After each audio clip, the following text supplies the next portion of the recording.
a local nonprofit championing safer streets and inclusive transportation options. I want to welcome and thank you for joining the Street Collective's first Transportation Equity panel. I would also like to thank our 4 amazing panelists for taking the time to be with us today. Today, we will be discussing transportation equity within the city of Des Moines and how transportation plays an integral role in systemic racism. We want folks to be aware of how transportation affects vulnerable communities and how it ties into housing, employment, health, and the built or natural environment. Even as active transportation, such as biking, walking, and transit grows in the United States, transportation equity is a topic advocates, transportation planners, and lawmakers are not consistently addressing. In this discussion, we hope to shed light on transportation barriers in our own communities and highlight potential ways forward in the transportation field. Before introducing our 4 panelists, we would like to thank our audience for joining us in our first transportation panel. We want to make sure everyone is familiar with the features of Zoom, so I will walk you through the basics before we get started. For Q&A, if you have any questions, you can type them in the chat box located in the bottom center of the screen. We will be recording these questions as they come up and we'll answer them in the Q&A portion of the panel. Gallery versus presenter view. To see all participants at once, click on Gallery View in the top right-hand corner of your screen. If you want to see just the person speaking at the moment, click Presenter View in the same spot. And then questions for Q&A. All Q&A questions will be taken in the chat. We will be using a method called progressive stacking that gives marginalized groups a larger chance to speak. If you would like to self-identify as being a POC and have a question, please put an asterisk in the front of your questions so we can make sure to prioritize those inquiries. Now we will introduce our panel, starting with Ms. Dana Chandler.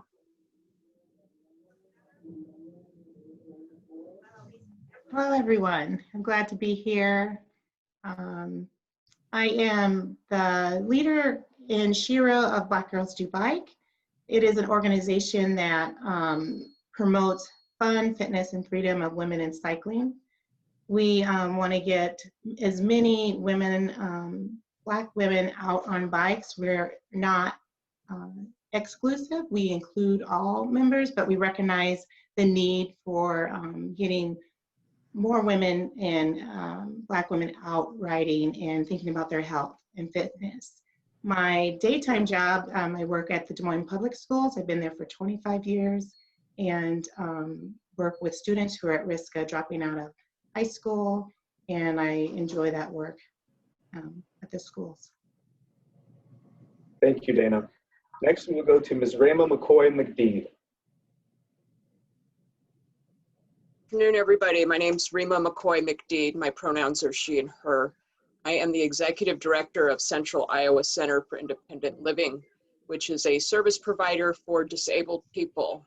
The big things that we do are employment support services, so supporting disabled people to find and maintain employment. And then we also do a lot of systems advocacy from the municipal level on up to the federal level. We are the 2018 Organization of the Year Award winner from the City of Des Moines Civil and Human Rights Commission. And just very pleased to have the opportunity to have conversation this afternoon with regards to disparities in transportation that, well, as far as our population is concerned, what we refer to as multiply marginalized people. And so people who are disabled, who are also Black and brown. The more marginalized a person is, the more they are impacted by transportation disparities, amongst other disparities. So great to be here and glad that we have, looks like we've got a great crowd with us this afternoon. Great, thank you. Next, we will jump to Mr. Luis Montoya. Good afternoon. I'm Luis Montoya, the Chief Planning Officer at DART, your local transit agency. I oversee the teams that look at the bus routes, where the buses go, as well as the schedules, how often the buses come, as well as strategic planning. And I'm looking forward to this discussion. Thank you. And our final panelist, Ms. Manisha Paudel. Thank you, Mark. Good afternoon, everyone. My name is Manisha Paudel. I am the Equity Coordinator for City of Des Moines. I am currently housed in the Civil and Human Rights Department. My role really entails, as the title says, equity coordinator, but I really say I am the inequity eliminator because there are inequities that are that continue to perpetuate and that are unintentionally or intentionally created in our community. And I, along with many other coworkers and community partners, we're figuring out ways to ensure that we're eliminating them and also preventing them from occurring in the future. Growing up in Nepal, I actually used a bike to school up a hill. So not that biking is the only form of transportation, but as Dana was talking about the issues around transportation and especially biking, I immediately thought of it. So I'm really excited to be a part of this conversation. Great, thank you. Thank you all for those introductions. It's my honor to be moderating this today with a great and experienced panel. So definitely looking forward to our discussion. We'll jump right into it. First question, all the questions will be for everyone on our panel, and we'll keep the alphabetical format starting with Dana. What is the role of transportation in your work? Okay, so before I talk a little bit about my role in my work, I'd like to tell you a little bit more about myself and how I've been a consumer of transportation, the transportation system in Iowa. I grew up in Southeast Iowa in a small town called Burlington, Iowa, along the Mississippi River. From my grandmother's back porch, we could see the freights go up and down the river. So that was something we watched. Luis had talked about the swinging bridge. We watched that open and close often. But our main mode of getting around was walking around our town. My grandmother did have a car, but we walked. The second way that we would get around town was on the public transit. We were fortunate that the bus went right by my grandmother's house. As a young child, I was really glad about that. But we only lived about 7 or 12 minutes from downtown, a walk. So it only took us 7 or 12 minutes to walk downtown. But when my grandmother decided to utilize the public transit to get to the store she wanted to shop at in West Burlington, it would take us all day to do that, right? We had to go downtown, the 7-minute walk. We'd get on the bus, transfer, and then have to ride out to get to those stores. So that meant my grandmother was negotiating the time, the schedules. So the big thing that I remember as a young child is making certain we didn't miss that last bus getting back home, right? So again, I was always glad when we did get home because it was an all-day process, because it did drop us off in front of the house. So that kind of brings us to, and then also, like Manisha said, I biked everywhere. When we were at home, skateboarded, rollerblade, the whole roller skated. We didn't have rollerblades then. But moving forward to my work as a success case manager in the Des Moines Public Schools, transportation is vital to students getting to school and learning, right? If they're not able to get there on the yellow bus, on the dark bus, walking safely in their neighborhood, or riding their bikes to school, they're missing their learning. And right now, when we think about the yellow bus, we're at a driver shortage. So that means that some of those drivers are doing more, driving longer routes, which could impact a student getting to school on time, which then impacts their learning. So, and the same thing with public transit, the same story that I shared as a young child, or the same thing those students are experiencing if they're using public transit. They're going downtown, standing outside early in the morning in the dark to get to those schools to learn and have their education. So again, the transportation system is critical to my work. When I talk about Black Girls Do Bike, that's a leisure activity where I'm encouraging women to get out and have fun and think about their health and their wellness and their well-being. So when we talk about social emotional learning or social emotional health, those same things come into play for women, right? Then we think about access to bike trails and from their neighborhoods and bike lanes from their neighborhoods. That's been one of the things that's just glaring, that gets in the way of women wanting to get on their bikes, having the confidence to do that. And even if they were gonna ride on the sidewalks, which I don't always recommend, those sidewalks aren't always passable. And that means for the ladies on the bikes and the children as well. So the issues around safety and those matters are what we see when we talk about equity and the disparities of that. So my work, the way I see it, whether it's my day job or my work outside of work, it is, and dealing is not the right word, but that's what we live, right? We're consumers of that. Great. And so what is the role of transportation in your work? Well, transportation's absolutely vital to the folks that we work with. You know, we're working with individuals that are disabled and more often than not marginalized in some other capacity, being racially marginalized, for instance. And so, like I mentioned in my introduction, the more marginalized a person is, the more impacted by transportation disparities they are. And so even if access to public transportation isn't necessarily an issue, there's the issue of needing to spend an inordinate amount of time on public transportation in order to get to a minimum wage job. It's not unheard of for somebody to spend upwards of 90 minutes getting to that minimum wage job, and then upwards of 90 minutes getting from that minimum wage job at the end of the day. And so multiply marginalized people, even if there is access to transportation, are spending huge chunks of time on public transportation in order to make a living or get children to school or go grocery shopping or anything else. And so that in and of itself is a barrier. But then there are folks that struggle to have access to public transportation, and so don't even have the privilege of spending an inordinate amount of time on public transit. And so that's an issue as well. With regard to individuals that experience physical disabilities and use things like wheelchairs or walkers or that kind of thing, then the question of the layout of a city comes into play.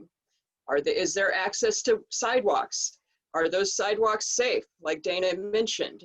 Are barriers built into the sidewalks that limit people who use wheelchairs' ability to use them? Things like curb cuts, that kind of thing. And so that's an issue as well.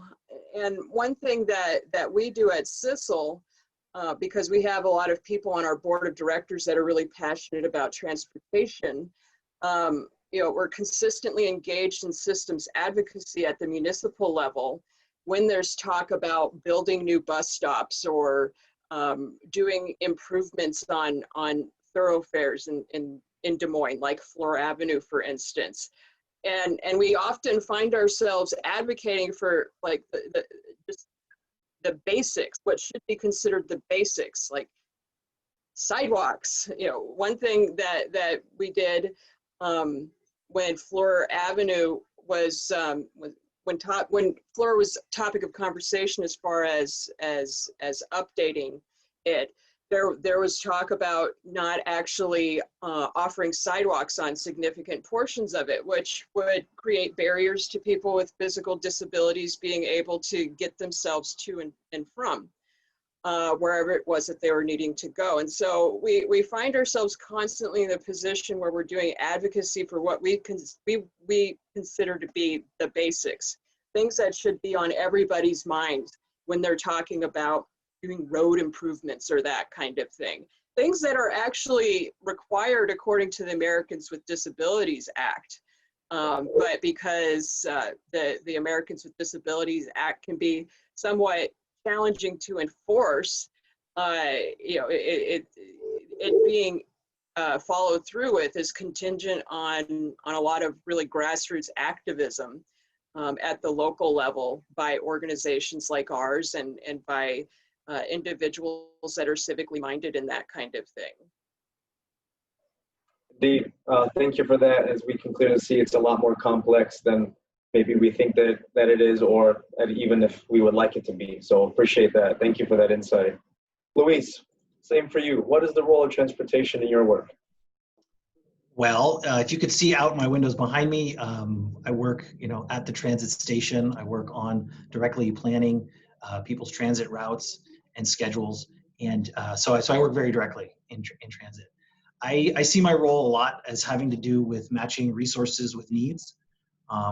We have, a certain amount of buses and bus drivers that we can put on the road, and so my team's role is to figure out how do we most efficiently and effectively use those resources to serve the needs in our community. And I think as Rayma very eloquently pointed out, there are unmet needs in the community, and in some ways significant unmet needs.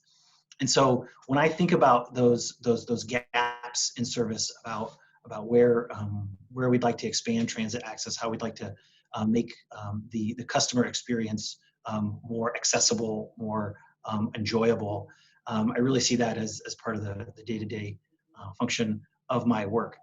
Another thing that we're doing is we are also kind of looking to the future and looking beyond even just buses and thinking about, how can we meet some of these needs in the community, leveraging technology, leveraging some of the emerging transportation services that we see out there.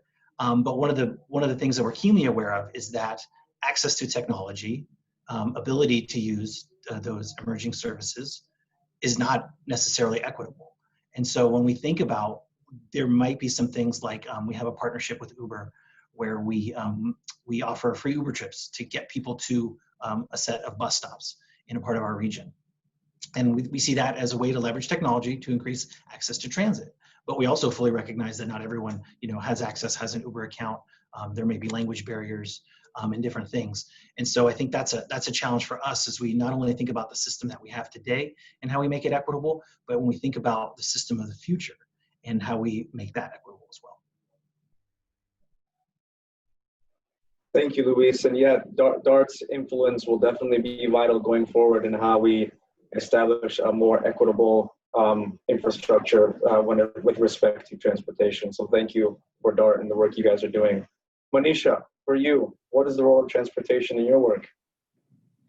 So for us, as a city, we define equity as a social condition which deliberately creates choices, access, and opportunities for all people to fulfill their basic needs, advance their well-being, and achieve their full potential.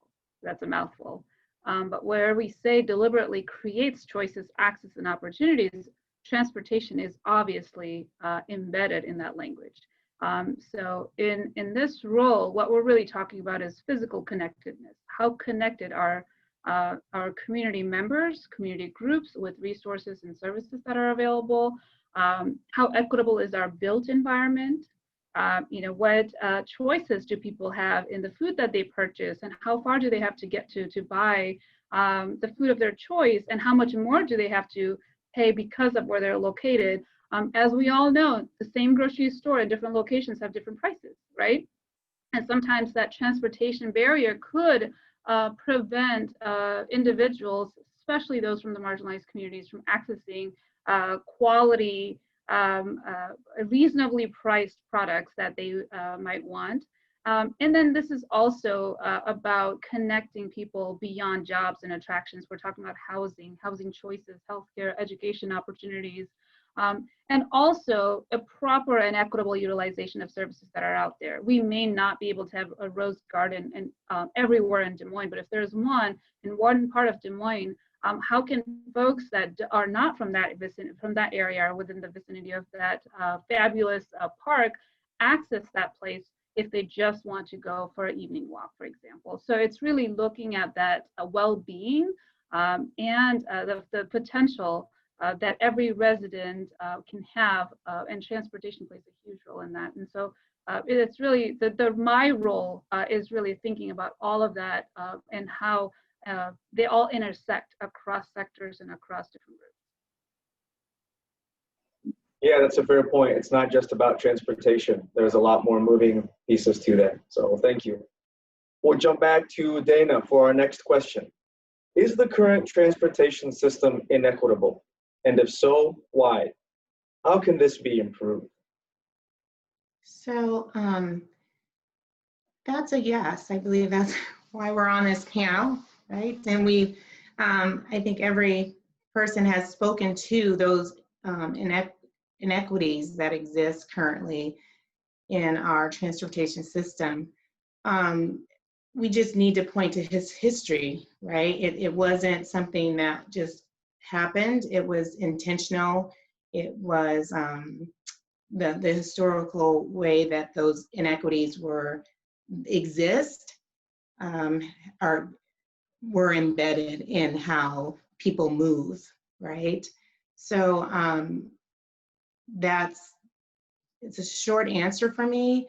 And then how do we kind of manage that? I definitely agree with some of the panelists that what they have said about making certain that not only are we thinking about what those areas are where the disparities are, but then also making certain there's voice in that those individuals from the communities have voice there.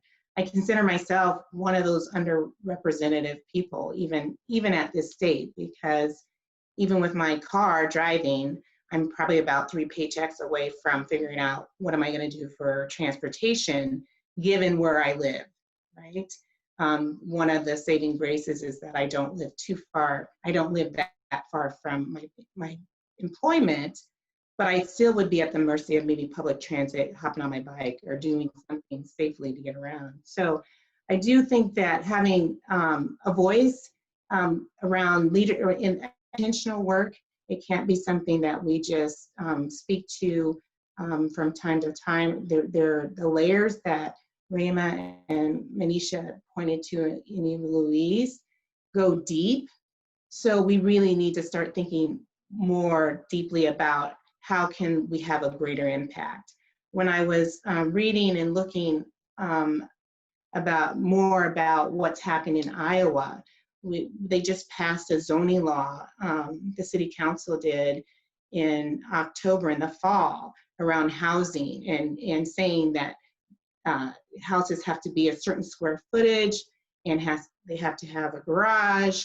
So it's that whole sprawl kind of thinking, that mindset. So if we have officials, and granted, to their defense, they talked about putting in amendments to that, right, to speak to some of those, but in my opinion, from what I've read and from what I understand, it shouldn't have happened, right? Because we know it's going to create a bigger gap. We know it's creating a deeper disparity. So what do we do to get folks around those tables that are impacted by those decisions? It has to be intentional. It has to be something that we're thinking about constantly, right? We're thinking about Raymond had pointed at the time, but it's also cost.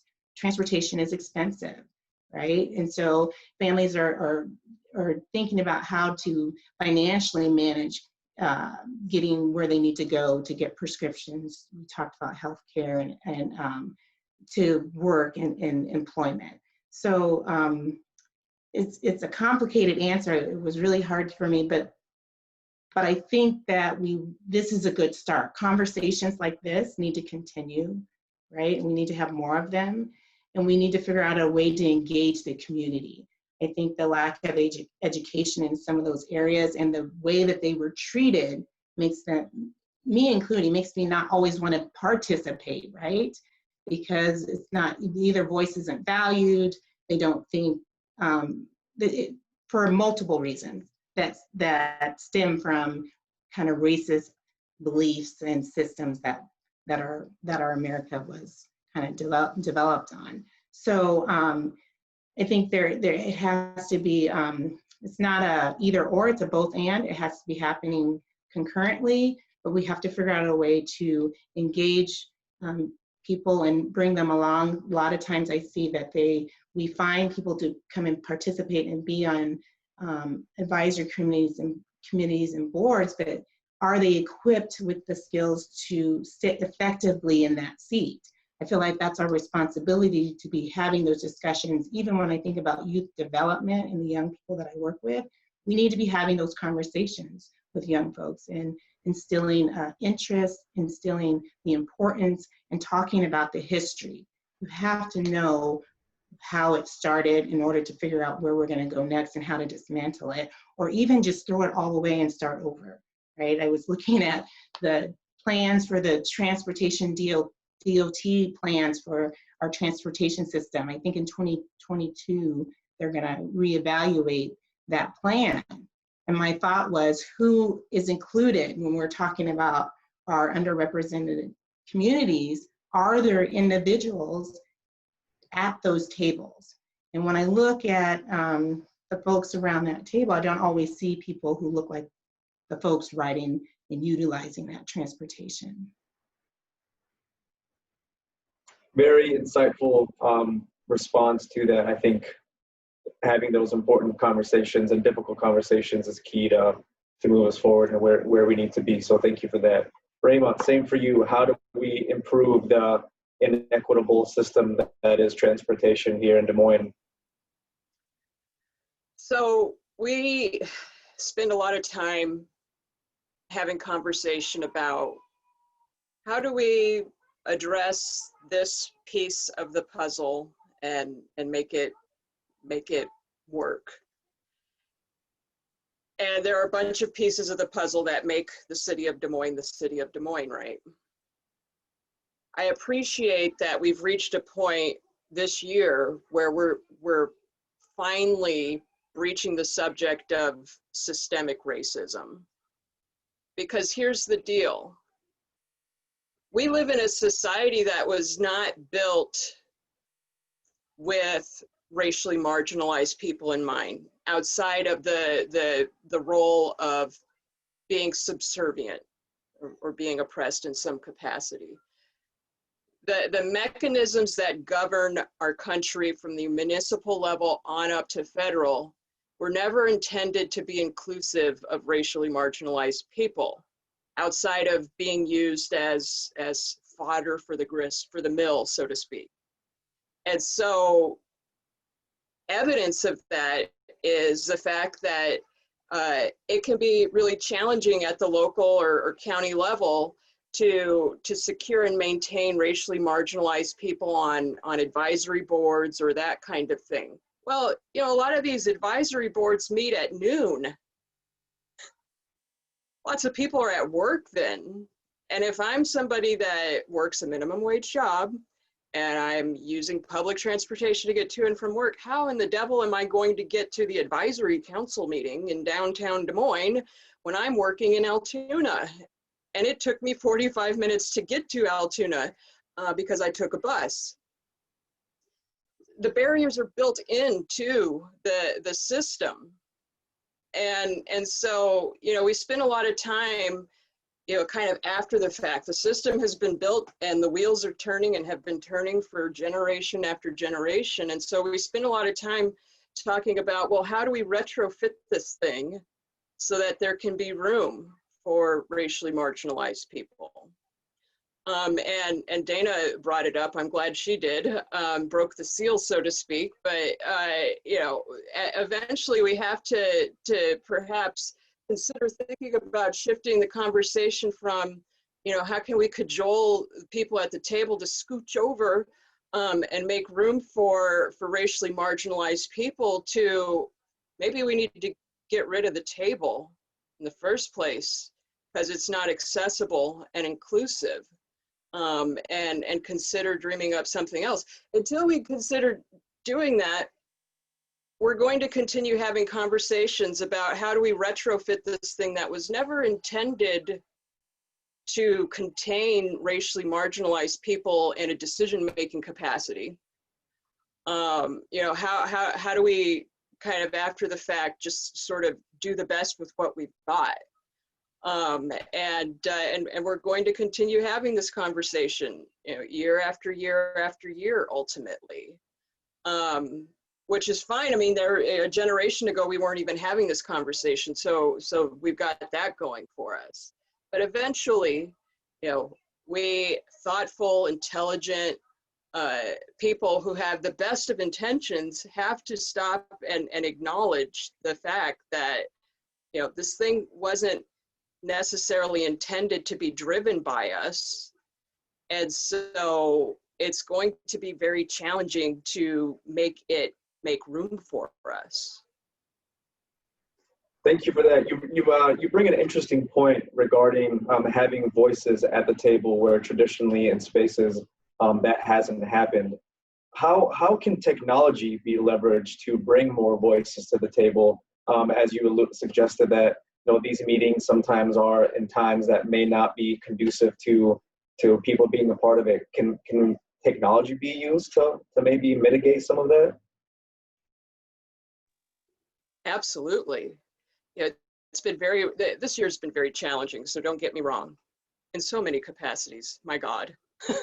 It's amazing that I'm able to get up in the morning and put clothing on that matches most days. Not that it matters because you can't see the bottom half of me or anybody else right now, right? Yeah, technology is great. It can be a wonderful equalizer if a person has access to it, if a person has access to the internet, and if you're in rural Iowa or an unincorporated Polk County like I am, access to internet can get kind of dicey. And so that there's that to consider. But then there's also this. What if I am deaf or blind? We don't have closed captionings for this particular presentation. And so if I was deaf, I would not be able to listen on. I wouldn't be able to participate because I would have no idea what's being said. There's no captioning, there's no ASL. And if I'm blind, I experience less barriers than a deaf person does. But if we were to do a screen share and do a PowerPoint, then that would be a barrier for me as well. So as we're thinking about accessibility and inclusion, we also need to be mindful of the fact that the disability community is the largest marginalized community in Iowa, in the US, on the planet. And so, it's not, the work of accessibility doesn't end when everybody has a laptop or a smartphone and access to the internet. It's also, making sure that whatever platform is being used is able to be interfaced with by individuals who interface in diverse ways. Indeed. Thank you. Luis, DART has definitely a leadership role in our community with transportation. From your perspective and the work of DART, how is DART addressing some of the inequities in our community as it pertains to transportation? Yeah, so I think, as Rayma put it, there certainly are, unmet gaps and needs. And, I think the example of the bus ride that can take, longer than is convenient or is desirable is a good example of that. I think, what DART's trying to do is really, like I mentioned before, focused on look at the needs in the community and look at how we can meet those needs. The good news is that actually, when we look at, in particular, racial minority groups and low-income populations are actually, for the most part, centered around in and around Des Moines. And so that actually makes it more efficient to serve folks from a transit perspective. Areas that have busy arterial streets where buses can operate. Areas that have a street grid that connects, that are walkable. A lot of those neighborhoods are actually our historical neighborhoods in the center of our region, where we actually already have the most bus routes and the bus routes with the most service on them. Now, getting folks to where they need to go, on the other hand, to Rayma's example of the job in Altoona or the job in West Des Moines, that continues to be a challenge for us. And so that the focus on the connection between not only getting the bus near where people live, but getting it to where they work, getting it there on the weekends, getting it there later at night, earlier in the morning for shift work. Those are some of the things that we've been focusing on more recently. But I'll tell you, one of the challenges that we continue to have to build on what the others were saying is that in having inclusion, bringing voices to the table. We actually kicked off a long-term planning process, and we did that before the pandemic, and we started our kind of initial internal studies. And we, as the pandemic hit, we realized we're not going to be able to do outreach let alone outreach in an inclusionary way. And that deep outreach that's needed in communities that are not accustomed to showing up to the city council meeting or to the DART commission meeting or to a public meeting because it's not held at a convenient place and time. And so we're really thinking hard about how do we include marginalized voices. about what those needs are in the community. But I'll admit it's a challenge. Building on that, though, is that I think transportation is actually, it's a symptom, it's an outcome of a lot of other inequities in our society. For example, transportation is really a function of land use. Do you live close to where you work? It's a function of housing policy. How much of your income do you spend on housing? How much do you have left over to meet your other basic needs, such as transportation? And so I really challenge everyone to look at things holistically and think about how transportation can be a solution, but how we also have to be involved in all the other facets of governance and government and public policy to raise people up. Thank you for that. Definitely looking at it holistically, I think is the way to go. So appreciate that insight. Monisha, from the city's perspective, what are you guys doing to address inequities as it pertains to transportation? I can tell by the smile, it's going to be a good answer. No, actually, I don't know if I have an answer. Okay. That's $1 million question. Sure. And I wish I could tell you exactly what we're doing, but here's the thing. When we're talking about inequities, attempts are important to the people making them, not to the people on the receiving end, right? And I'm saying this because it's not just about transportation. We can talk about housing. There are so many attempts made, intended to address the inequities, but then along the way, there are also consequences that are unintended. And along the way, there's so much learning happens. So as both Dana and Rima have mentioned, and even Luis, to your first question, there's this historical fabric that we're dealing with, right? So it's one of those things where my meal is already very salty, and now I'm trying to fix it by adding different things, and it's probably not working, or it's taking away the taste of it. I use a lot of metaphors and analogies, so I hope that makes sense. But for me, none of our system is equitable, and that's why we're having this conversation. And so also when I think of transportation equity, I'm not just thinking of transit system, right? I'm talking and thinking about accessible sidewalks, as mentioned earlier, road conditions, street lights. If I'm taking a certain path and there are no street lights, I'm going to be concerned about my safety, and I will likely not walk to wherever I want to walk to, right? Speed limits. There are several times where we've heard community members talk about how dangerous it is for them to either cross the street or even have their children walk to school because of the speed limits, either people not abiding by or just not being too high for that area. Crosswalks, the existence of crosswalks. So I do want to look at the overall infrastructure at the neighborhood level, and then also focusing on something that enables my mobility, my physical mobility. So transit system plays a role in the overall transportation equity. But what I also have started to do is shift my mindset, focusing on this being a matter of connecting people more than transporting people, right? We're not just talking about getting from point A to point B, we're really talking about how do we connect community. And in the Des Moines area, it goes beyond the city of Des Moines sort of borderline, right? There are places around the metro that I want to get to, that I want to enjoy and participate in, that transit system has might have prevented because of time and cost and whatnot, but also the overall built environment where transportation inequities is a big part of, also prevents me from accessing and enjoying these services and opportunities.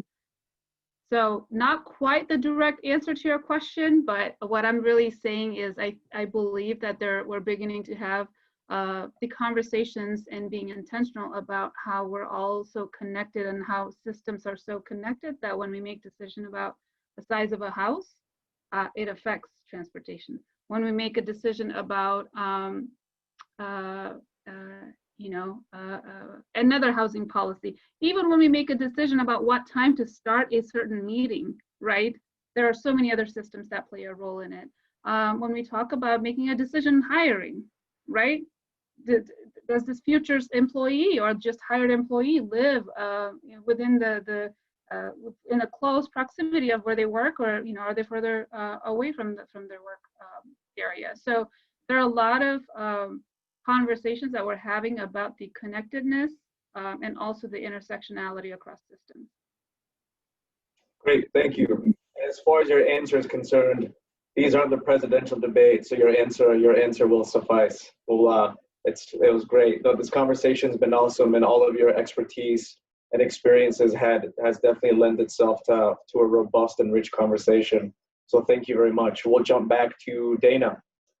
What do transportation advocates often get wrong in trying to improve conditions for walking, biking, rolling, and transit? We know that there are advocates in our community who support equitable opportunities, but sometimes marks are missed. How can the community close those gaps or find those blind spots that relate to transportation equity? So I think this question is most challenging, but I heard a lot from the panel about my answer and a lot of what they've already said. First, I want to just say that I don't want to look at it as what do they get wrong, right? Because the intention, as we've said, it's well-meaning. It comes from a place of wanting to do, recognizing that something needs to be done, and then kind of like Manisha was saying, that it's that it makes, I can't remember how you worded it, Manisha, but it doesn't necessarily affect the community the way that they want it to, but it makes them feel like, okay, yeah, we've done something, right? So I don't necessarily believe that it's about what they're doing wrong versus what else do they need to look at?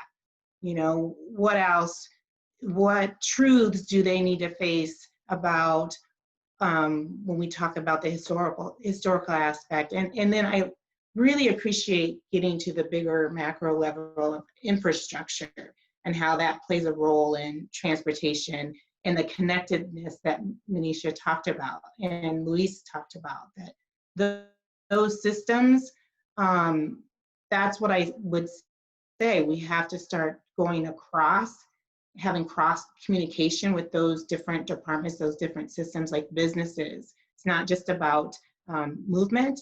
It really is about human quality of life. I watched a PBS special the other night about driving while Black. And I was just so moved at the information. And that, to me, for those who are listening, it's worth your while to take a listen, take an hour. I think it's a little over an hour, maybe close to 2 out of your life to experience that, because it tells the story in a way that I wish that I could tell it, right? It shows how mobility is freedom.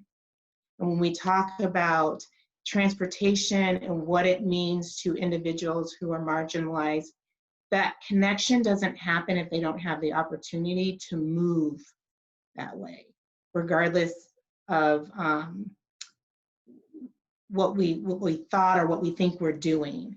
So when you ask what do advocates need to do more of, one, informing themselves so that they understand the real root causes and issues like we've all discussed so far, and then really going deeper into, and Rima, I know you can't unring the bell, but I'm like, I don't have the languaging for it, but yes, and it might be just starting new, but that has to be the commitment. It has to be intentional so that we're looking at how is it sustained. And even though it's not, it may not feel efficient, it may not feel comfortable, it may not feel like what we are used to or what those tables are want even, right? But it needs to be done. That's the element that needs to be done, because it speaks to the freedom of people being able to move, experience the outdoors, like Manisha was talking about, going to the park. They're just health and overall well-being as humans on this earth. I don't mean to get so big, but that's really, in listening to the story, Driving While Black, that's what it was talking about. When the automobile was invented, And just like Rima so beautifully spoke to, that it wasn't designed for marginalized people. The commercials talking about, you know, where you can go in your Chevrolet, it wasn't talking and speaking to a particular group of people. But they were able to secure that car and then experience life without being demoralized, being devalued, being degraded, right? But in that also, they had to figure out how to connect and navigate those systems to get from whatever state they were going to and heading and traveling. They had to make those connections along the way. So I just, that one, I'm kind of like Manisha on the last one. This one was I don't have a really good answer as far as what we've already said. The work is getting, pushing up your sleeves and getting involved in looking at the real issues and being honest about what they are, and then having, I know I don't like to always say the dialogue, because there has to be action behind it. There has to be intended in doing something versus saying, well, we don't know what to do, it's too big, it's overwhelming, let's just keep doing what we've always done. That we know that's not working, right? So we have to start, we have to give each other grace and understanding when we get it not quite working the way we would like. But you go back, you re-problem solve, and you just stick in there. You just have to. You just keep doing the work. I don't know. That wasn't my best. No, where I went. You know, these questions aren't meant for right or wrong answers. They're meant to drive conversation. And so I think what you provided is very appropriate and very fair, not only from experience, but what you're trying to do with the work you're doing. So to me, it sounds like there definitely has to be intentionality, holding people accountable and finding areas of growth and improvement while taking historical context in how we're going to get to the future. So thank you for that. Rayma, same for you. So I'm going to make a statement that's very simple, and it might hurt a lot of people's feelings that are with us this afternoon. A lot of times, advocacy is done by people who don't have a specific or urgent need for what's being advocated for. What you hear me saying is that, ironically enough, the biggest advocates for things like transportation, food security, housing, all that kind of stuff are people who have secure access to food, who are homeowners, who have a vehicle, who haven't ridden a bus since the Bush administration. And the people that we really need to hear from, we're not hearing from. And so with regards to what advocates can do, as far as what needs to be improved upon, is you need to pass the mic. We need to actually hear from the people that are spending 180 minutes a day on the bus getting to their job at McDonald's or something, like whatever.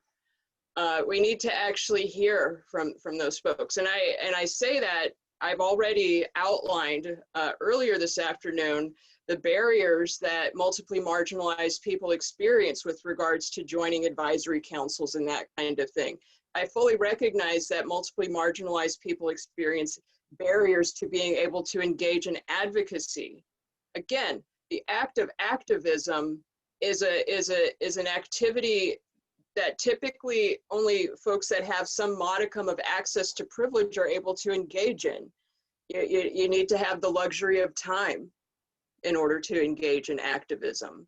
You need to have flexibility as far as your work schedule is concerned, typically. Access to childcare, the ability to show up wherever the activism is happening, without a significant amount of duress. And individuals who are working 2 or 3 minimum wage jobs and are dependent upon public transportation don't have time to engage in activism necessarily. And so that's a big why behind people with privilege stepping up and doing the activism. But the hubris of that is that ultimately the people, who have the most, who are most viscerally attached to the issue are not being heard from. And so we've got to figure out how to get the balance right so that the people who are the most impacted are the ones that are at the mic for the most part, and not at best relegated to some kind of auxiliary type position as far as activism is concerned.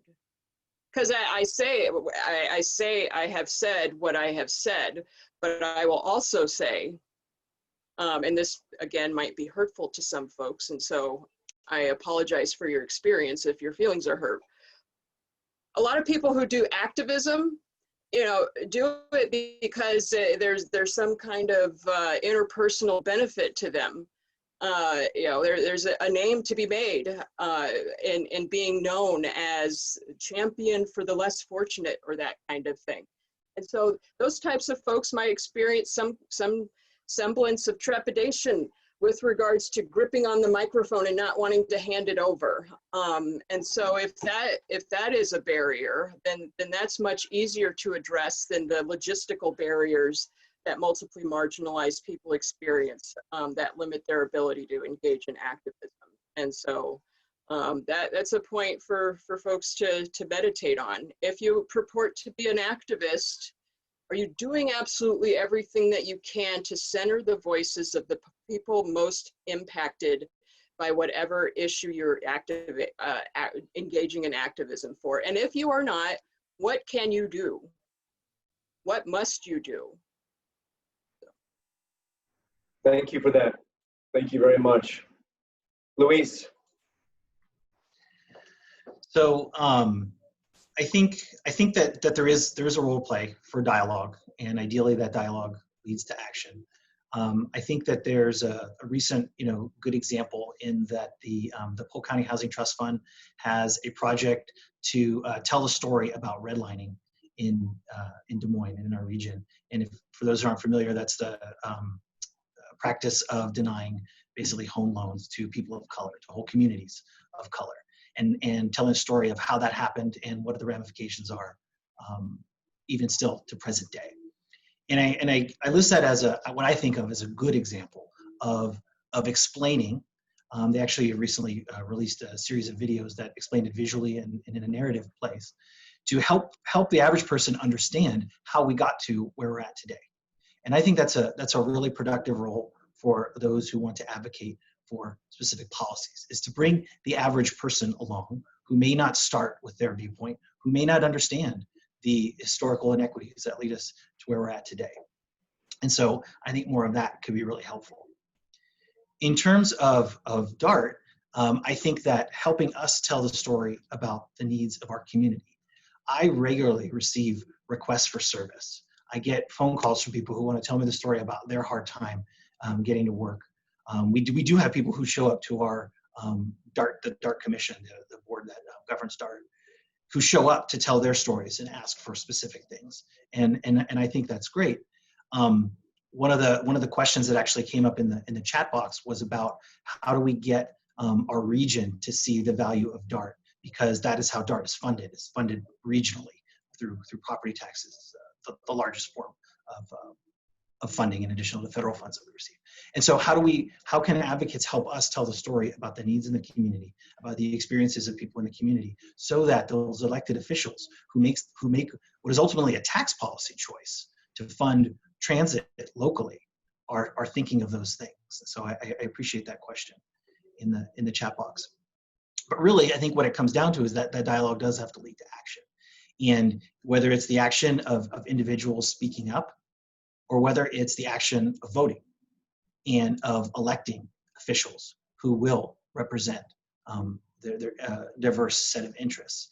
And again, who will think about transportation as a function of land use policy, as a function of housing policy, as a function of tax policy, and how all of those interrelated pieces affect people's lives. Indeed. Thank you for that, Luis. Manisha. I mean, ditto to everything that all three panelists have shared.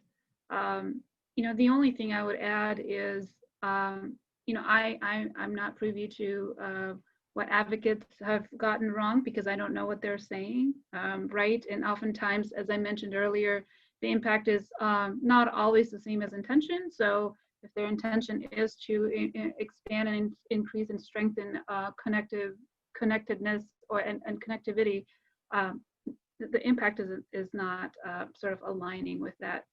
One of the things that I do want to lift up is that engaging with people at the flower roots level. I don't even want to say grassroots. The individuals, people, marginalized communities, and members of marginalized communities are flowers, and they're it's not that I have anything against grass, but that at that level, at the root level, and really looking at issues at a smaller scale. Sometimes we can look at the big picture where we're talking about across multiple systems and institutions, but when the work starts, it has to start at a smaller scale, and that's when we really begin to see change. And so what I'm talking about is, if we want to advocate about transportation and connectivity, can we look at youth and young adults and see if we can connect youth and young adults from the disconnected communities, right?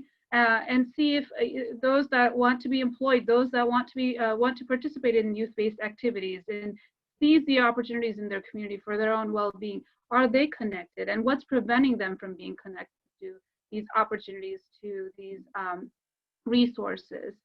That's one. And then two, this whole sense of these regional connection. I don't often like to focus on someone's intention necessarily, but it feels intentional. It feels like disconnecting communities and disconnecting different groups and disconnecting neighborhoods, disconnecting cities. This whole idea of, well, we're going to keep them there and we'll stay here. And the best way to do that is by not creating that connection through transit system, through transportation, through road, building a roadway.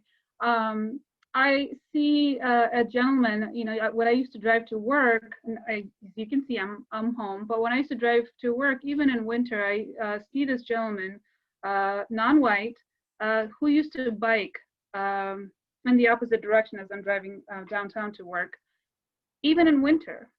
And I've been very tempted to just stop and ask him, hey, do you not have access to the bus?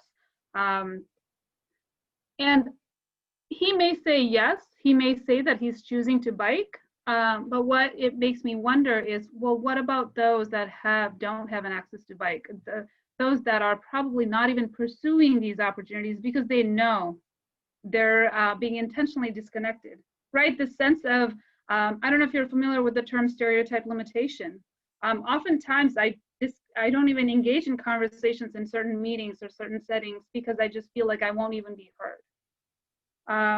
So then use that same analogy in cases where people are not even fully utilizing our transportation system, no matter what it is, because that they know that they're intentionally being disconnected from accessing these resources and services. So, I wonder if there is a conversation around that and among the advocacy groups and among advocates who may be doing it in different ways. I see advocacy in so many different ways that people do. And so I'm curious to learn about at what level are you really understanding the problem? As Rima mentioned earlier, oftentimes it's not the people that are closest. People closest to the problem are closest to the solution, but oftentimes they're not the advocates in ways that we see what advocacy looks like, right? In the US culture. So my question is to sort of ask everybody who considers themselves an advocate, how close are you to the problem? And how close are the people around you to the problem? And have you spoken with them? And are they disconnected from the solution to that problem? That's a great question. That's a great question. It seems like there is a common theme amongst your responses and how we get to where we need to be of inclusivity, thoughtfulness, strategic thinking, and accountability. So that's it's been a great discussion so far, and we'll finish it off with our fourth and official question, and then we'll open it up to Q&A. This question will get you thinking about if you had 3 wishes, and if you had a magic wand, and if you could make changes. I know that sometimes we end these conversations with this question, and it may be tough to answer sometimes, but I think this is an opportunity for the panel to share what changes could really impact our community, and it could foster ideas with those that are listening to start making those necessary changes. So if you had 3 wishes, how would you make transportation more equitable in the city of Des Moines in 2021 and beyond? Dana.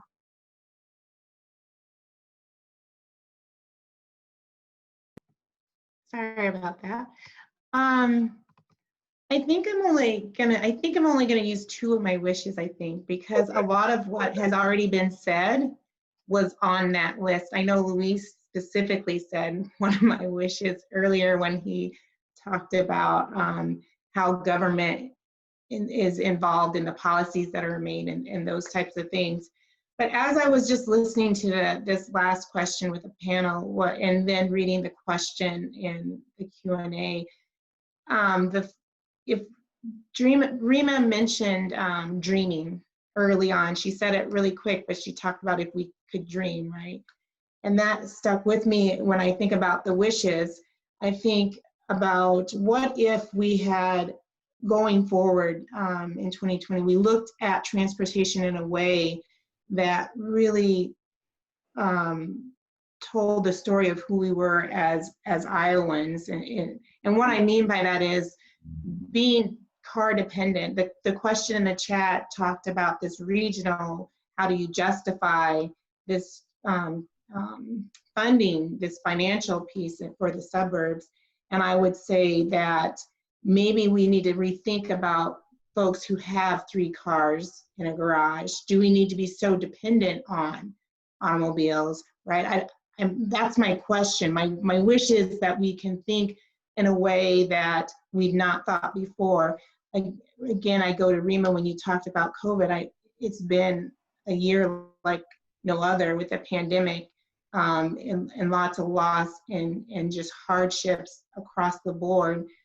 I also see opportunity that forced conversation, forced and brought things to the surface, right? When we think about George Floyd and the racial inequities and things of that matter.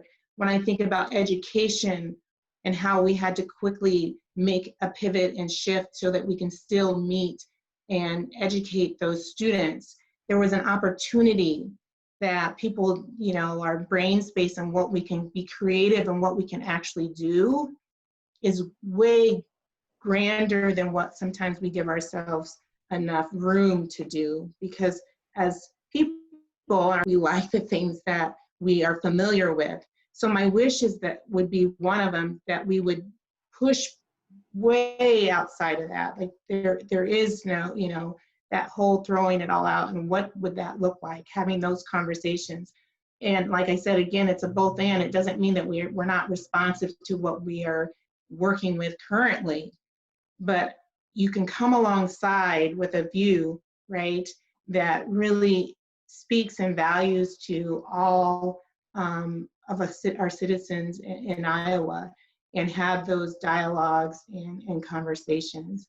And then just to reiterate, having the voice, like Manisha said, that they're closest to the problem.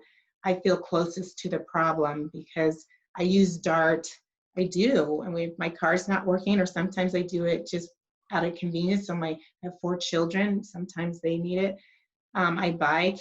I think about commuting the way that the man that you described, Manisha. I think about what would that look like to commute and leave less of a footprint in the environment with all the driving and the exhaust and things like that. I believe there is opportunity for us to see it differently than we've seen it before, but it does require everything that everyone has already spoken to, But yeah, I think I'm just really hopeful, everybody. I really am, and glad to be a part of the conversation. But that would be my I think I'll just do one wish. I mean, all the other things are included in that, but that I would really encourage people to look at what can we do, and think about that we've not thought before. And specifically, I think about those cars. Like, we don't need to necessarily be car dependent, do we? There's other ways to move around. Thank you. Oh, great. Thank you. Thank you. 3 wishes or 5 if you want to take 2 of Dana's.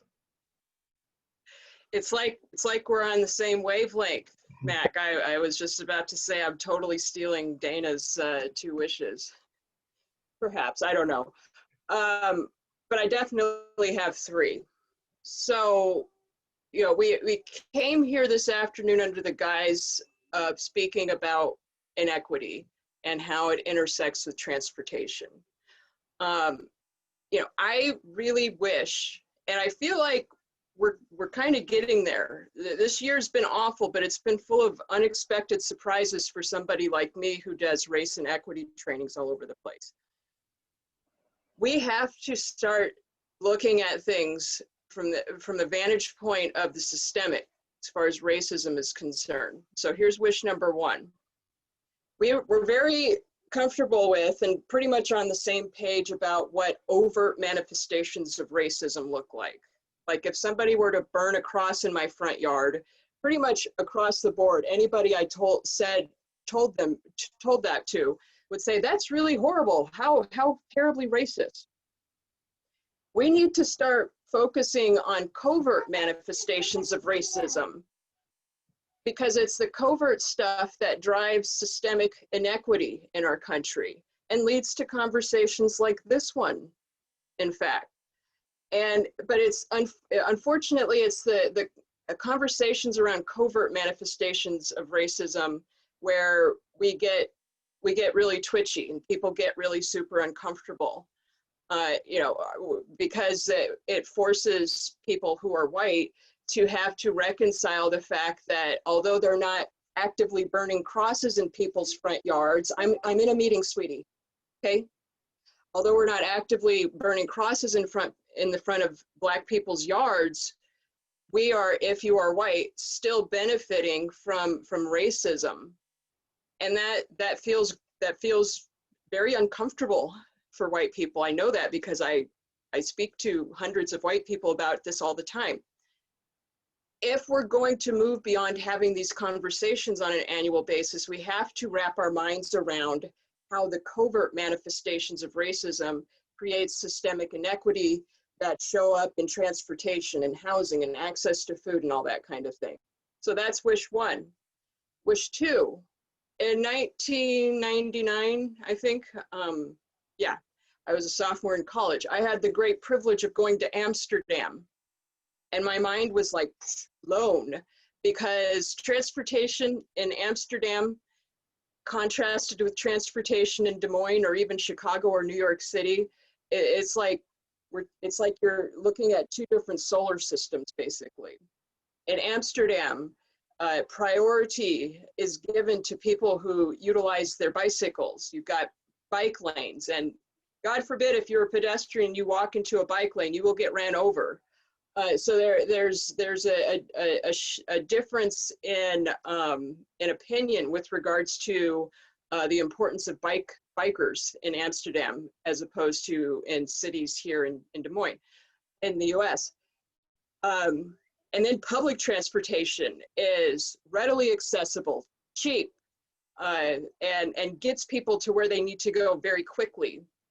In contrast, transportation here, not just in Des Moines, but other metro areas in the US, is somewhat prehistoric. Sorry, Luis, I'm not trying to knock your place of employment, so sorry. But I mean, that's the truth. And so what's the why behind that? I became fascinated with that question when I was younger. And so I started looking into the history of public transportation in this country. And I found that in the middle of the 20th century, because of the automobile industry and its lobbyists, there was a lot of momentum with regards to public transportation that was halted all over this country in the interest of making this country more hospitable to people transporting themselves in expensive automobiles. And so, wish number 2 is us as a country having conversation about that, and conversation about, what do we need to do to reclaim our time, so to speak, as far as public transportation, what it looked like prior to it being literally ripped out of a lot of metropolitan areas in this country. And what would transportation look like in metro areas in the US had that not happened? And what can we do to make that happen now? So that's wish 2. And then wish 3 is, let me preface what I'm about to say by saying the views and opinions that I have expressed this afternoon are my own and not that of my employer or any other entity. Wish 3. There are some very serious conversations that we need to have about municipal level funding in Des Moines. And, we need to breach the subject, and it's been breached this year by some wonderful people, but we need to breach the subject about, what if we were to defund one department? I won't speak specifically about what department that is, and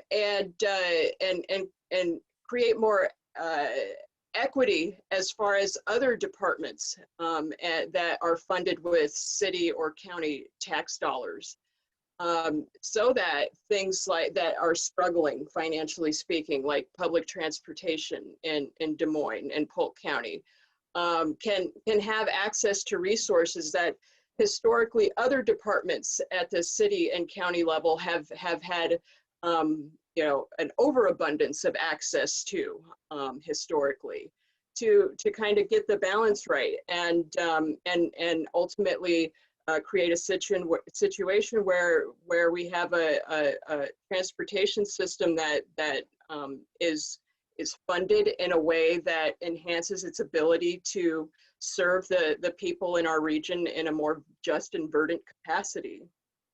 Those are my 3 wishes. And 3 wishes they are. I mean, that's an important conversation for sure, and I appreciate you bringing that to the table, and I hope that will spark some conversations going forward with our guests today. So thank you for that, Luis. So I'm glad that we're, I think the question was about 2021, and I'm glad that we're looking forward to 2021, because I think we've all had enough of 2020. But I think, if I had a wish, and if we're I think I'd wish the pandemic away. I'd wish the end to especially the inequitable outcomes for marginalized groups that we've seen as a result of the pandemic, both in sickness and in economic losses. And so I would wish that away. I think maybe, more realistically, just getting people to a place where we have enough systems in place that are protecting people's health, that are making them feel comfortable traveling a little bit more. We have seen a decline in ridership because people are remote working, or maybe they just lost their job.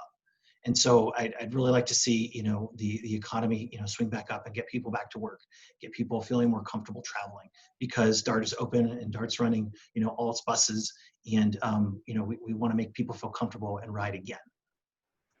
That's all wish 1.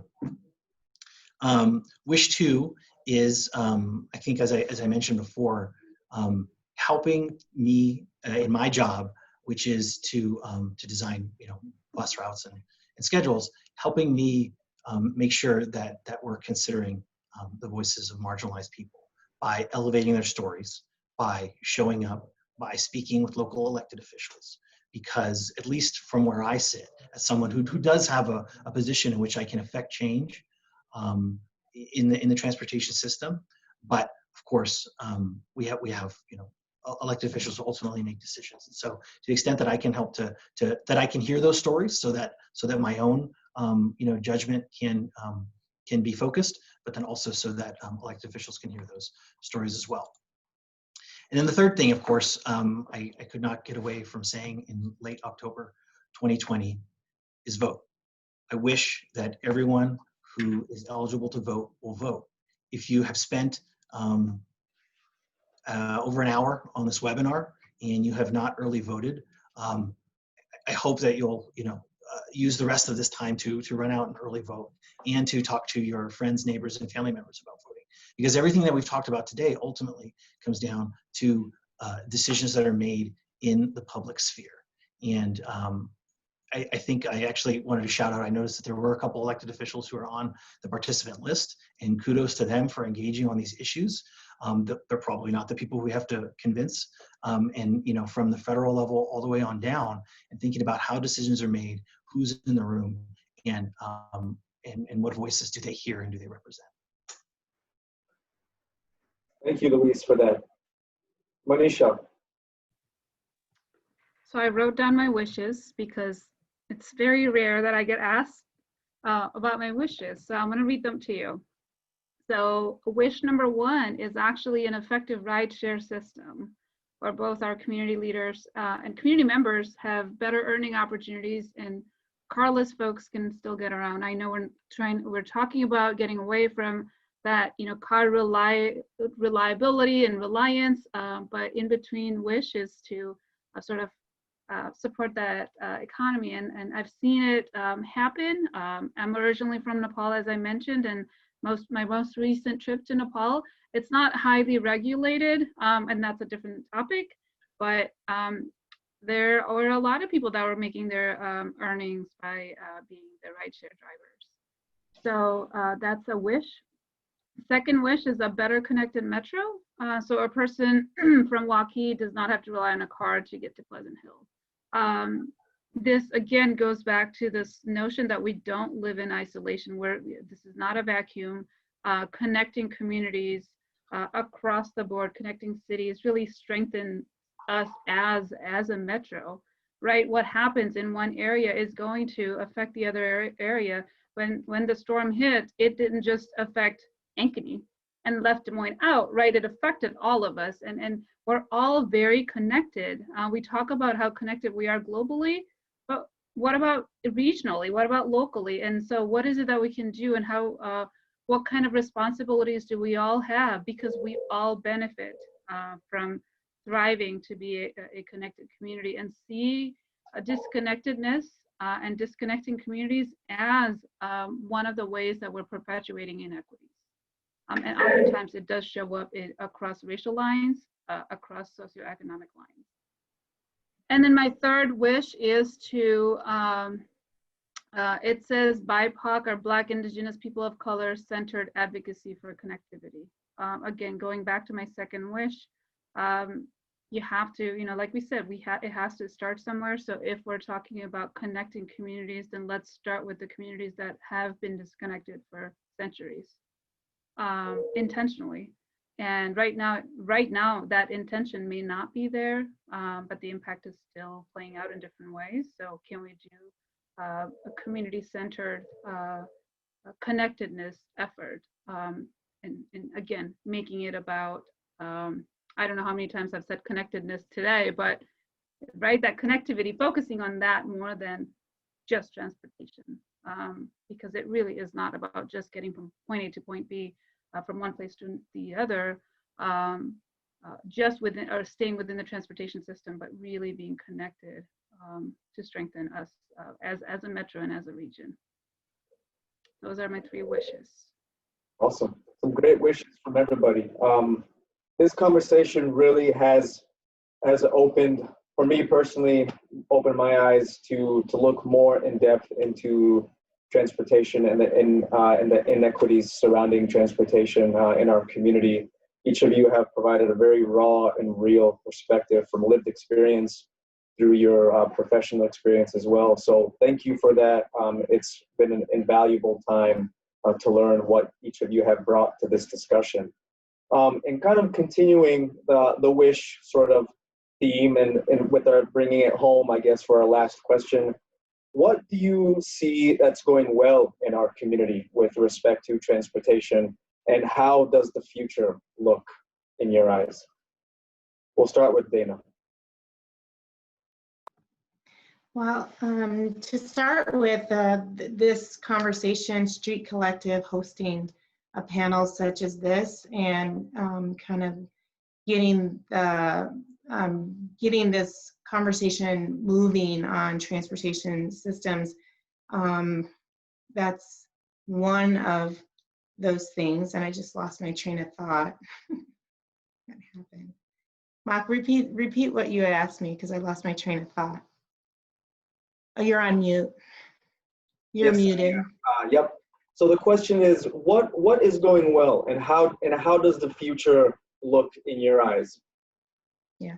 So the things that are going well, Luis, I did look up at DART, and I saw the advisory committee that DART is doing with residents and community members who access and use the public transportation. And I think those in different areas where businesses and government officials and DART, they're implementing and doing that. They recognize that's a level of awareness, that they recognize that those voices need to be a part of the work that they do. I think we have really good things happening when I think about biking and the trail system. We really have a nice bike trail system. We have more work to do, but I do believe that there's individuals at those tables, advocates, Rima, who need to pass the mic, but are also doing some really good work to include and make certain that they're reaching out to invite. But then it has to go deeper than that. That was on one of my lists, and you all kind of talked about that, as far as not just this surface look at it and then just keep going on, but going deeper. So I believe that also when I think about youth and youth development, and how we're looking at safe passage for kids to get to school, the different assessments that are being done, the examination of how does this look for particular families, the idea that my role and other staff members in our building, that we, when students come across and families challenges and barriers to get to school, there are instances where we do go out and we pick them up and bring them, right? So people are recognizing that, okay, we can't allow transportation to keep, out of lack of a better word, oppressing a population or a area of people. So I definitely believe that the awareness, the conversations, the strategic thought and thinking about what it looks like in our community, the transportation system, are things that are really good, right? So I do want to balance it and say not act as though that good things aren't happening in our community, because they are. The reality is it's just not quite enough, right? We need to do more. We need to look at those policies in city council, our legislation, thank you, Luis, for reminding people to get out and vote. I think that was necessary because though you're right, that's where those conversations, how they're allocating funding, those are where those decisions are being made. So we do have a lot of work to do yet to get folks around those tables, because as I look at committees and the commissioners and different boards, they still are predominantly white males, right? And I understand it's not instantaneous that those changes happen, but we do recognize that voice and the connectedness to community, to be a part of those decisions, are necessary for where we're moving when it comes to transportation systems in Iowa, and then just across our country as a whole. I had another thought. Maybe I'll come back to it after the question, but I just want to let everyone, all the panelists and the guests know I really appreciate this opportunity to have the conversation, and it's been just really meaningful for me as well. Well, it was an honor to have you on. So thank you for your insight. Rema. I'll keep this very succinct. There is free public transportation to the polls on election day. That's amazing. And it's a consistent service that's provided on primary election day and general election day. So mask up and get on the bus, folks. Luis, sounds like a solid handoff to you. Let's make it all about transit. So yes, thank you, Rema, for that reminder that we do have free transit on voting day. So Dana had mentioned that we have an advisory committee here at DART made up of community members from the different services that DART provides, and that's called TRAC, T-R-A-C, and we're actually recruiting members of TRAC. And so I encourage you to just check us out online. TRAC, the Transit Rider Advisory Committee, and if you're interested in getting involved in DART.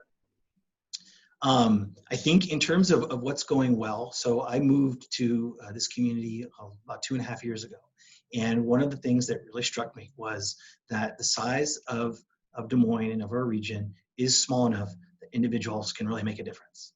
I moved here from the San Francisco Bay Area, where it's just much bigger, and in order to play on that field, you had to be, at a certain level in a certain way empowered. And my experience here is that that it is small enough for you to be involved. And so please do seek out those opportunities to be on boards, to be on count, to be on committees, to run for office yourself. Because if you don't do it, nobody else is going to do it. Thank you, Luis. Very important information.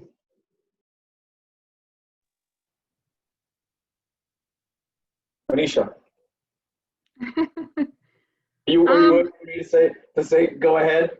Yeah, I was waiting, but I unmuted myself just in case. The floor is yours. I do want to lift up what all three of the panelists have said. And what's going well is that we're normalizing this conversation. We're talking about inequities and equity, and what it means to advance equity. We're talking about racial equity. We're talking about equity across multiple identities, intersectionality, and there's always the uncomfortable part is the conversation. I don't think the actual work is uncomfortable, right? It's beginning to admit that it's one of those things where I've said, oh, I've gained a lot of weight in the past 5 years. So admitting to myself, and this is really personal to me, was like the most uncomfortable moment. And to say, okay, well, next thing I need to do is focus on exercising, focus on healthy eating. But then later I realized it wasn't really weight, it was me feeling tired all the time. So it was more about health. So that coming to that understanding, because I unpacked what was uncomfortable, was very helpful. And I use that example to really say that I think as a community, we're beginning to say, well, what is equity, right? What does equitable Des Moines look like? And can we talk about transportation? Can we talk about housing? Can we talk about how they're all connected? And can we also begin to say that every single one of us plays a role? It is not an equity coordinator's role. It is not Dana's role. It is not Luis's role. It is not just Rima's role. It is not just Mark's role. It's all of us. So then the biggest harm caused is when we're not working together, when we know that we're not necessarily always the direct beneficiaries of it, right? It's like the guardians and the head of the households fighting, and then children are watching and really still suffering, and the food is still not ready yet. And for me, and I apologize if that brings about memories about domestic issues, but for me, that example is about all of us play that role of head of household if the household is the Des Moines community. So then can we work together so that the beneficiaries, which is those that rely on the transportation system, those that rely on the transit system, those that rely on all of the system across the board, benefit from it as much as we do. Because for us, we can talk about this and then leave, and I have my car to get to wherever I need to get to. And Dana, I appreciate you talking about how much you rely on the bus system. And for me, it's a matter of conversation more than it is a matter of an issue that truly personally affects me. So then who else do I need to talk to? And I feel that really going back to your question, Mark, about what is going well and what can we continue to do is let's just not make it about ourselves. Let's make it about all of us. Let's see all of us in this this idea of we don't have to benefit from the results, if that's what it comes down to. Does that make sense? If I'm advocating, if I'm fighting for the transportation equity or for transit equity, I don't have to be a user of sorry, Louise. I don't have to rely on it necessarily to be a part of the advocacy and the fight. So I think we're starting to have that conversation and being comfortable with the discomfort.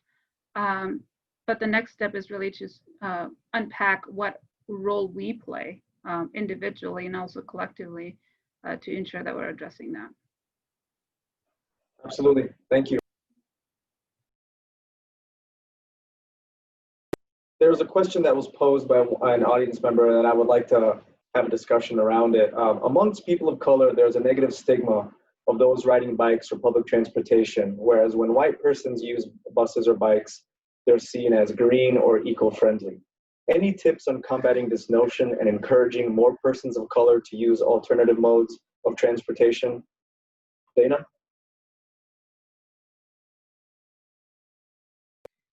Yeah.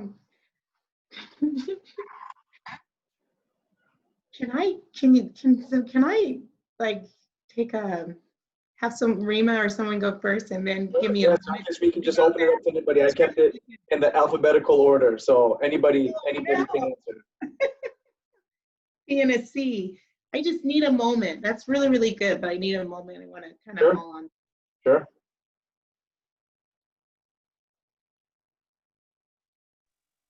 I'll tackle it. Okay. So what's the why behind the stigma is the question. There are a lot of activities or attributes that when we associate them with racially marginalized people, we look down on them, or the people within that community look down on them because it's a manifestation of internalized racism. And internalized racism is definitely a thing, but you take those same activities or attributes and you attach them to the white community and presto, it's seen as a good thing. Let's get beyond transportation for a second and think about brown and black people who are bilingual. We think, they speak Spanish and English, or they speak Mandarin and English, or something, and it is what it is. White kids that are bilingual are like, oh my gosh, it's like they're like little Einsteins or something. It's just so amazing. Wow, what? Seriously? And you can look at a lot of things. And, depending on the group that's participating in the activity is either, the group is either demonized for participating in the activity or they're canonized, basically. It's very bizarre. And so with regards to racially marginalized people feeling stigmatized about public transportation, well, yeah. Of course. I mean, if you think about what I brought up earlier with regards to there being a rather seismic shift away from focusing on public transportation in the US in the mid-20th century Well, think about, you know, what the immediate consequences were. If you were a middle-class white family who had access to credit, you immediately went out and leased a car or bought a car or something like that. No big deal. But if you were brown or black and you didn't have the privilege of being able to purchase an automobile or something like that, and you were quote unquote stuck with public transportation, then yeah, there's going to be stigma attached to that because you're not able to do what the white people were doing. And then that stigma just sort of sticks around, so to speak, for, you know, generation after generation. And here we are, it's 2020, and yeah, there's a stigma with regards to utilizing public transportation in the brown and black communities. And then when white people get on a bus, you know, they get palm fronds thrown at their feet. So glad to have you here. It's so amazing. Look at you. You're so equally minded. That's so wonderful. And so, yeah, there's a disparity there, but it doesn't just end with transportation. You see it with regards to so many things that are mechanisms in our society. I think there are some things that DART's trying to do to maybe, I mean, I didn't really think about it in terms of combating the stigma, but just in terms of bringing dignity to riding transit and comfort. You know, things like having a high quality bus stop that has a place to sit down, a roof over your head, good lighting. So we're installing, you know, more and more bus shelters around town, so that the waiting experience is comfortable. Having trash cans, you know, at the bus stop, so that the bus stop doesn't look like, you know, it's got a bunch of trash laying around, that it looks orderly, and so that the perception of transit is maybe elevated in the community. Those are things that we're working on. I jump in and add really quick. It just takes, sometimes I have to mull over some of the things, but I would jump in and add that marketing in a way. So our group, Black Girls Do Bike, seeing more women out on the trails, Black women biking, cycling, helps to dismantle some of that stigma, I would hope, right? But I also think that it's necessary when you think about we have training videos. I know that that's been one of my to-do lists, training videos on how to change a flat tire, how to, you know, all the ABCs of your bike and things like that. But most of those videos are not Black and brown people in those videos, right? And when you look at any advertisement and things like that, it's not an easy fix, right? We're going to choose our hard. Both are hard. You know, you do nothing is hard, or you make an effort to get out there and do something. And I think it's necessary to put out positive images in our community. You know, I know coming into the airport, that was a conversation quite a few years ago. We were like, what types of images are people who are getting off the plane and coming into Des Moines, what are they seeing? Are they seeing images that represent who we are in Des Moines and our community? And I think opportunities to show Black and brown people on their bicycles and or using public transit in a way that, as Luis described, that adds value and it's not demeaning and things like that, will help some, right? It goes to what Rima talked about, this institutionalized systemic racism that's embedded in our culture. But that's a place that I would point to start, you know, to get those positive images out there. Nisha, any input? Yeah, what I will add is I think if there are that racial differences that people are noticing, and I am saying if, and I know it's there, but when you do notice that, ask yourself, is it because people are not using, or is it because the institution has created it only to serve certain groups, right? Something that we've talked about before. So if let's say if you see people on the bus, and this route is typically from a neighborhood where there are a lot of houses, like a residential area to a downtown area where people are potentially going to work, then that gives a different perception than if there's a bus that's taking people to grocery stores or to the mall area. And you may see different demographics on those two different routes. So then are these routes also serving people based on the cultural needs? Is there a bus route that will take me to the mosque, or is there a bus route that will take me to a church? Right, and so that's going to have a difference in who gets on the bus and who we see on the bus. And there's the socioeconomic factor too. When I lived in Chicago, I carried all my groceries on the bus, but it was a common factor for me to carry 5 bags of groceries on the bus. I lived in Toronto, same issue, right? Like same thing. It was just a common thing to take the subway and then carry a lot of your groceries with you, or even walk a few blocks with your groceries. If I did that here in Des Moines, I would feel like everyone is staring at me, right? So this normalizing of using the public, and I'm talking specifically about bus system here, obviously, that normalizing has to happen at the level of also as we're, and I know, Luis, you're the expert in planning that. So I'm not necessarily telling you, and I know you already know, being from the Bay Area, sometimes I feel like that route plays a role in terms of how it creates that perception for us. When we go on a bike, is it mostly for recreational purposes, or is it also for me to get to work or to school? Typically, bike paths that are geared towards trails and recreational purposes I feel like they're well maintained and in better shape than a bike path or a sidewalk or a road condition that would potentially take me to my day job, right? So then how is that playing a role in who gets on their bike to get to work versus who gets on the bike to get to a park? And who's using our park system and trail system? So then that's the other system that we also need to look at, right? Again, going back to, it is a conversation that we have to have across systems to really dismantle this idea of who's using it and why is it that certain groups of people are not using it, or why is there a stigma against this, a group of people for using or not using. Absolutely. Another question from the audience. Residents of Des Moines are by far the biggest users of public transit. Suburban residents, not so much.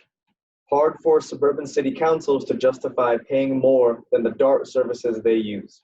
It's a difficult conversation to explain to a suburban household with a 3-car garage and who don't know a soul who relies on public transportation. How can we do a better job selling public transportation funding for the entire metro and the underserved neighborhoods? Please, by all means, tell me how. No, I think it's a really good question. I think the questioner is referring to the regional way in which DART is funded, where 12 member communities from all across the region, people pay through their property taxes into DART, but yet the ridership is primarily in the city of Des Moines, even though our routes do go to each one of those member communities. Just the ridership is primarily centered in Des Moines. I think that, helping to tell the story about because we fund it regionally, the reason is because there's a regional benefit. Just because people may live in Des Moines doesn't mean they all work in Des Moines, and they work throughout our region, or they support in a lot of ways the region. And so to the extent that we want to have the quality of life that our region, I think, is known for, we need people in all levels of jobs. We need people of all abilities to be able to get where they need to go. And that's the story that I think we need to be telling. And it's not the us versus them and the who uses it, but how we all benefit.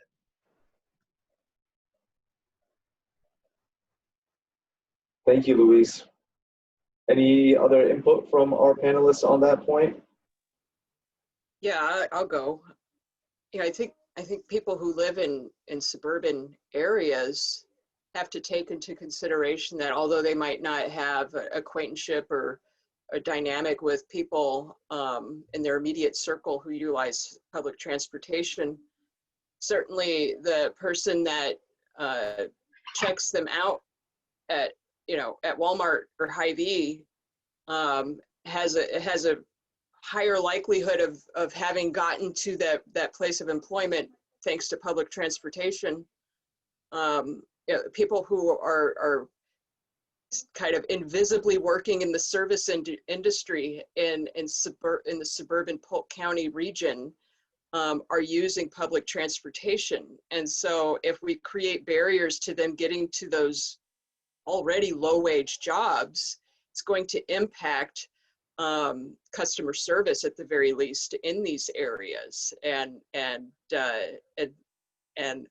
you know, I would hope that it wouldn't take that for the residents in these areas to see the importance of public transportation being available in the areas that they live in. Thank you, Rema. Dana, where are you going to go? I saw you leaning towards the screen. Please go for it. Mine is just really brief. It's just the same. The question was hard for me because I would hope that the residents could see the value in why it's necessary and maybe remove the lens of, I'm going to say like Rema, a little disclaimer, this isn't intended to offend, but it might hurt or somebody, but it isn't just about them, and take off that lens about self. And Manisha spoke to that earlier. Yeah, I was going to say we can't base our decision off of what's happening right now. And if there are communities where it's assumed that people in these communities are not heavily reliant on public transportation now, does not mean that they're not going to, or that there's no need for it. And again, it goes back to what is the intention behind creating the disconnection, and how can we address that and talk about that? Is it just about funding that's sort of contributing to the disconnectedness, or is there something that goes beyond that? And I know historically, right? Like back then it was redlining. Right now it's lack of transportation services, maybe. I don't know. And if that's what it is, then do we want to repeat history, or do we want to contribute to the to sort of creating a barrier between multiple communities when we clearly know that we're far more connected than we want to admit? So the responsibility lies on this quote, and I don't know where, it's in my head, but I don't know who said it, and maybe it's an Iowa quote. If you build it, they will come. I think it's Field of Dreams. So yes, build this opportunity for people to have access to transportation system, and maybe a 3-car garage home owners or people in that household will take the bus to get to places that they want to get to, and see the benefits in that. And I think that future forward thinking conversation is what needs to be had, not just on this idea that there's no need right now, so we're not going to contribute to the greater connectedness of our community. Thank you, Manisha. Given the time, we'll ask 2 more questions, and then we will be done for today. This is more geared for Luis, but anybody is more than welcome to chime in. What is the region working on to bring biking and transit together? October's effort to provide free DART service to bike riders is an amazing start. Is there a plan to coordinate more activities such as route planning, ambassadors, or trail to bus connections going into the future? Yes, there are. I think you can look at some of the transportation planning that's been done in the region. Connect Downtown is a good example of that. Des Moines master plan, the transportation element of Des Moines master plan is another good example of that, where there's been holistic planning about the transportation system and how, in particular, buses and bikes can share the street. You can look at investments on University, where they've, in front of Drake, they've invested, the city of Des Moines has invested in high quality bus stops so that they limit the interaction between the bus pulling over to the bus stop and the bicyclists traveling down the street, and so that there's more safety there. And so I think that there's some good things happening in terms of on-street infrastructure and investment. You mentioned the promotion that is going on throughout the month of October, where if you ride a bike to DART, you can ride for free. All of our fixed route buses have a way to fix your bike to the front, a rack to put your bike on, 2 bikes on the front of the vehicle, and so that makes it convenient there. And so yes, there are efforts underway. I think that the 2 are definitely interrelated. Thank you, Luis. Anybody have anything to chime in on that from our panel? No? Okay. And then the last point for the day. I think we need more bike-friendly businesses for those who are using biking as their source of transportation. For example, when going to the grocery stores or Walmart or shopping, I don't see where you would be able to leave your bike and feel safe doing it. But recreational biking has lots of bike-friendly places. Do you think that it's possible to change this? Well, I think as Rama said, Des Moines is not, was it Copenhagen? Amsterdam, right? Where a lot of those amenities do exist. But actually, it doesn't have to be Amsterdam. It could probably just be Indianapolis or you know, a lot of other examples, you know, in the country that have made investments not only in the public infrastructure, but where businesses have recognized the value of multimodal transportation and make accommodations. And I was just going to say, absolutely, absolutely. I'd like to be a part of the conversation as they're planning that, because also as I ride electric bikes, having places to plug in and have access for those folks who have e-bikes and are moving around on the trails. So definitely something that I think about when I ride are those areas that you can stop, not only as an individual commuter rider, but if you are even with a family, right? Because some of those stops along the way may not always be family centered activities. So I think there's definitely room for that, and look forward to that change.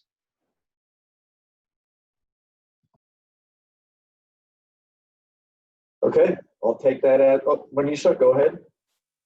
I mean, I just want to lift up what's already been said. Yes to that, and that addresses that earlier conversation about that stigma, you know, and also not forgetting. And I know, Rima, you're more, you know, obviously an expert in this notion of, you know, what does it mean for our disability community or people with disabilities when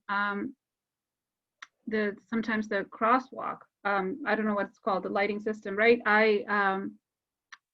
I drive by and I notice it and I don't know what to do about it, right? Like how many intersections are there in Des Moines, and which ones can people, you know, feel safe to sort of walk around? Is it just the downtown area? Is it other areas? Is it their neighborhood? And if they were to go to get groceries, is there a possibility? Can we physically look at a map and draw?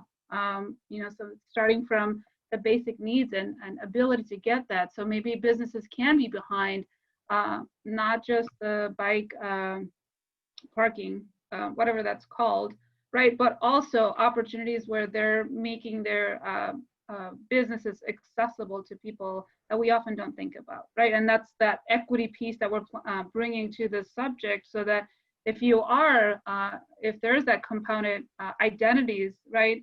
That we must mention about multiple identities, and then if you are a person of color who's also blind, and you are reliant on, I don't know, public transportation, what is it that's out there from some of these grocery stores or business community for that person, right? Thinking of the most vulnerable before making decisions, type of a notion is what I'm bringing forward. Rima, any insight or input? Yeah, I appreciate Manisha speaking up because anytime we're talking about engaging in any kind of improvements or betterments of the town that we live in, we need to be doing that intersectionally. Historically, we haven't done that, and so we've done wonderful things, and then after it's all been put together, we find out, oh, we've got an entire population of people that either are going to struggle to engage with this quote unquote improvement or not going to be able to engage in it at all. And so let's be really efficient and make sure in the planning process that whatever it is that we're embarking on is inclusive and intersectional. And so we're right back where we started, making sure that at the planning process, we have people at the table who are going to be able to, you know, be informed in a variety of different capacities and able to offer feedback that will ultimately ensure that whatever is being envisioned when it comes to fruition is accessible by everybody. You know, we have at the city level, we have what's called the Access Advisory Board, and it's a group of folks that come together once a month and are presented with the proposed plans for the city of Des Moines, and are able to ask questions and then you know, engage in a vote with regards to whether the council thinks that the whatever's being presented is accessible and can be moved forward with. But the fact of the matter is, if that council votes down something because they feel that it's not accessible, that it's more of a symbolic vote. That vote has absolutely no weight. It has absolutely no impact ultimately. And so, you know, if we have spoken at length about the importance in participating in councils and that kind of thing. Well, you know, if we're going to encourage people to participate at that level, we also have to make sure that their time is being used in the most economical fashion possible.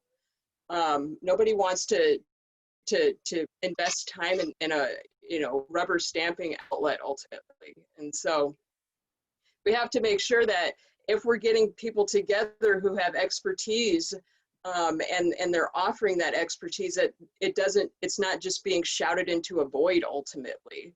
It's actually being utilized. You know, it's not cheap to make improvements on a city, and so making sure that from the get-go that what we're doing is as accessible and efficient as possible is incredibly important, at least to me. Indeed. Well, my friends, our time together is close to the end. Before closing remarks, is there any piece of advice, food for thought, call to action that you could leave us with today? I'm just gonna, Lima, I seem to follow you a lot, but when you were speaking, I was thinking about how when we ask for these voices at these leadership and decision-making tables, that they really are valued, and it's not just letting them come and provide their, just what you said, give their input, but then it doesn't translate anywhere else, right? Because that's when trust is broken, and then folks don't want to participate or engage because of those type of things. If you're asking me to come and spend my time, then you need to take in consideration for real in what I'm offering and value the expertise that I'm bringing to the table. So I just wanted to re-emphasize that, because I did have that somewhere in my thoughts earlier today, and I'm glad that it came back around for me to say that, because oftentimes we do that. We create spaces to say that we have these individuals around our tables, but then when they walk out of the door, everything that was offered and given is to be heard no more. And that is, I've lived that and I don't like that. And so that would be one of my advice as we move forward. Make certain that it's meaningful, make certain what we're doing is sustainable, efficient, and yeah, thank you. Thank you. Anybody else? Last thoughts? Final thoughts? I will share again. This is every single one of us.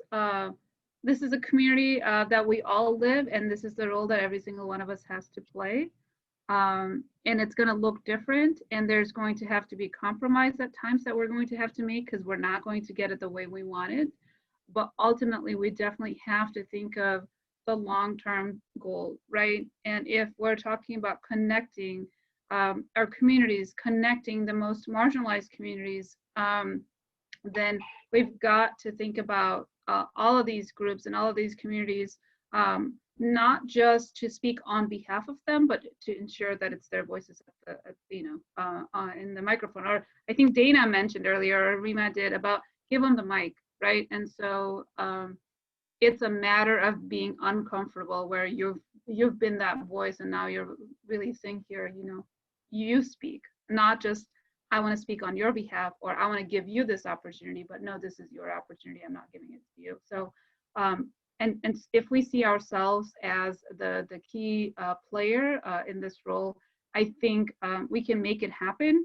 I definitely go back to collaborate, and it's not going to look the way we all individually want it to look.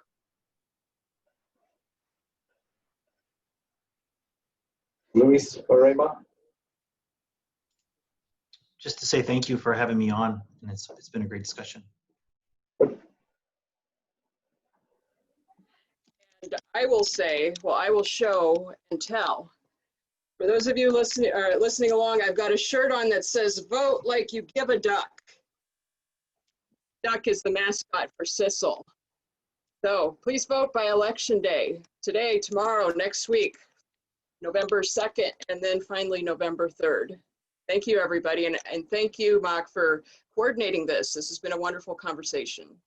Well, I can't take the credit. I know it was a group effort. So to my counterparts, Sapphire and McKenna, the Street Collective, it was their heavy lifting. I just asked the questions. So with the final remarks, we would like to thank you again thank our wonderful panelists again for joining us today and providing us with their invaluable perspectives on transportation equity.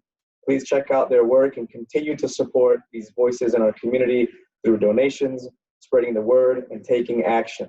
Thank you to our audience for their great questions and attending our first ever transportation equity panel. I would say it was a success. This panel has been recorded and will be available on our YouTube channel. Again, thank you very much for all the work that you do. We definitely look forward to the future and what our collaborations and partnerships will foster. Thank you. Thank you.